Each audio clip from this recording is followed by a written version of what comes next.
روہتاس سے آئے ہیں، گجرات سے آئے ہیں، لاہور سے آئے ہیں، حافظ آباد سے آئے ہیں، وزیر آباد سے آئے ہیں، تو میں یہ سب ان کے شوق کی دلیل ہے، ورنہ اور ان میں سے اکثر جو ہے وہ لوکل پر آئے، تو آپ اندازہ لگا سکتے ہیں کہ آج کے دن 14 اگست کو لوکل پہ آنا، اور وہ صرف ایک جذبہ ہی ہے ان کا، وہ جنون ہے ان کا، جو کہ وہ چاہتے ہیں کہ ہم اور ہماری آنے والی نسلیں جو ہیں اس آزادی کا جو ہے وہ مفہوم سمجھ سکیں کہ بھئی یہ ہم نے آزادی کیا تھی۔ تو بہرحال آج جو ہے آپ نے دیکھا ڈسپلیز تھے، صبح 10 بجے شروع ہوا، البمز میں لگائے ہوئے تھے جس میں کہ جو ہے وہ 10 سال کے طالب علم بھی تھے، بچیاں بھی تھیں، اس میں 50 سال کے، 60 سال کے، 70 سال کے نوجوان بھی اس میں شامل ہیں۔ پروفیسر صاحب موجود ہیں، پروفیسر محمود صاحب نے اس کو کتاب کی ہے جو ہے تاریخ کے اوپر، تو مقصد یہ ہے کہ اس میں آپ نے دیکھا یہی ہمارا مشن ہے اور یہی ہمارا کام ہے۔ میں آپ کا سکریٹری ہوں، خاص طور پر دور سے آئے راجہ نور محمد نظامی صاحب کا، لاہور سے آئے دوستوں کا، منڈلا، میرپور اور دور دراز سے ہر ایک کا فردن میرا مشکل ہے۔ اور یہ بھی میں ایک دبے الفاظ میں کہوں،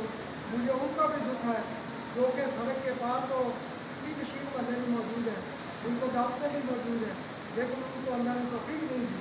کہ وہ اس جذبے کا میں جو ہے وہ یہاں پہ آپ شامل ہو سکتا ہے۔ تو یہ آپ خوش قسمت ہیں کہ آپ نے یہ قومی فریضہ جو ہے اس میں اپنا حصہ ڈالا ہے۔ تو میں اس کے ساتھ ساتھ سب سے زیادہ شکر گزار ہوں الفلاح کا۔ الفلاح کمیونٹی سینٹر ہے جس کے آج ہم مہمان ہیں۔ آج بعد جو ہے چلاتی دھوپ ہے، لیکن ہم اندر کولر میں پنکھوں کے نیچے لائٹوں کے لیے پانی ہے، ٹھنڈا ہے، کھانا پینا ہے، یہ سب جو ہے یہ الفلاح کی مہربانی ہے ہمارے لیے۔ ان کے لیے میں بات چاہوں گا آپ سے الفلاح کے لیے جو ہے تو یہ آج سب لوگ موجود ہیں یہاں پر، سرکاری لوگ بھی موجود ہیں۔ اس الفلاح کے کمپلیکس بننے میں کوئی سرکاری گرانٹ، کوئی جو ہے ڈونیشن، کوئی جو ہے اس کے اندر جو ہے فنڈ شامل نہیں ہے۔ یہ چند جذبات میں بھرے اور جنون بھرے اور پاکستان کے جذبات سے جذبہ پاکستانیت سے سرشار لوگوں نے جو ہے اس کی اینٹیں لگائی ہیں، اور اس کو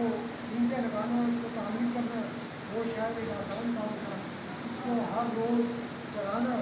اور اس میں یہ جو فنکشن کے لیے نہیں ہے، یہاں پر جو ہے اندر ووکیشنل سینٹر قائم ہے جس میں کہ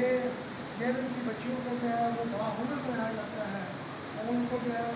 ٹیچنگ، ان کو امبرائڈری، ان کو کمپیوٹر، ان کو دوسرے ہاتھ سکھائے جاتے ہیں، نوجوانوں کو کمپیوٹر سکھایا جاتا ہے، اور پھر یہ ہے کہ جتنے بھی فنکشن ہوتے ہیں ان کو جو ہے ان میں بہت بڑا کنٹریبیوشن ہے، تو اللہ تعالیٰ جو ہے ان کے جذبات کو قبول کروائے۔ اس کے ساتھ جو ہے میں اجازت چاہوں گا۔ آج جو مہمان آئے ہیں وہ صاحب میں جو ہے اس میں کسی کو بہت سارے میں یہ دیکھنا تھا کہ آپ نے آگے پروموشن آئیڈیاز کو نظام دیتا ہے کہ اس طرح کے دور میں یہ کام جو آپ کو کر دیں یہ اس طرح کے ڈیلی پروفیٹیبل کام نہیں ہے۔ گزر آمد میں یہ آپ کا کام کرتے ہیں، تو میں بھی یہ سوچ رہا تھا کہ آج 14 اگست کے موقع پہ ہم نے صبح سے ابھی تک سارے پروگرام سیلیبریٹ کر دیے، اور صبح ڈی سی صاحب نے بہت سارے اس طرح کے کام کرنے والے نیشنل آنرس کو انعامات سے، سرٹیفکیٹ سے اور شیئر سے بڑھایا ہے۔ تو لاسٹ اگر یہ پروگرام میں پہلے دیکھا ہوتا ہے تو آج اس کی ڈاکٹر اسپورٹس کا نام کو شامل ہے، کیونکہ یہ اس طرح کو ڈیولپ کرنا میرے خیال میں بہت مشکل کام ہے، جو کہ رابطہ مقصد راضی کر رہے ہیں، لیکن نہیں یہ برانڈ امبیسڈر کے سارے کام کو دیکھ نہیں سکا۔ ابھی کل کو دوسرا تو کہتے ہیں کہ ہم نے سب چیزیں بیان کر دی، ان کو پہنچ کر دیں، کیونکہ اس کی جو ہسٹوریکل چیزیں ہیں وہ اگر آپ فزیکلی دیکھیں، پڑھا تو سب نے کتابوں میں پڑھا ہے، رسالوں میں پڑھا ہے، آپ کے سلیبس بھی ہے، لیکن جب آپ فزیکل چیزوں کو دیکھتے ہیں تو اس کا ریفرنس کیا ہے وہ آپ کو اس کا جہاں تک یاد رہتے ہیں کہ یہ کو چیز میں نے دیکھی کہ یہ شیپ تھی، یہ کلر تھا، یہ اس کا ڈیزائن ہے، تو چیزوں کو دیکھنا فزیکل جو لوگوں نے مدد کی ہے، تو یہ بڑا مطلب خوش ہیں خاص طور پہ اسٹوڈنٹس کے لیے، جن میں آگے جا کے کورٹ کی پروار سنبھالنی ہے. تو اگر اسٹوڈنٹس کو میں آپ کو سجیسٹ کروں گا کہ کسی وقت اس طرح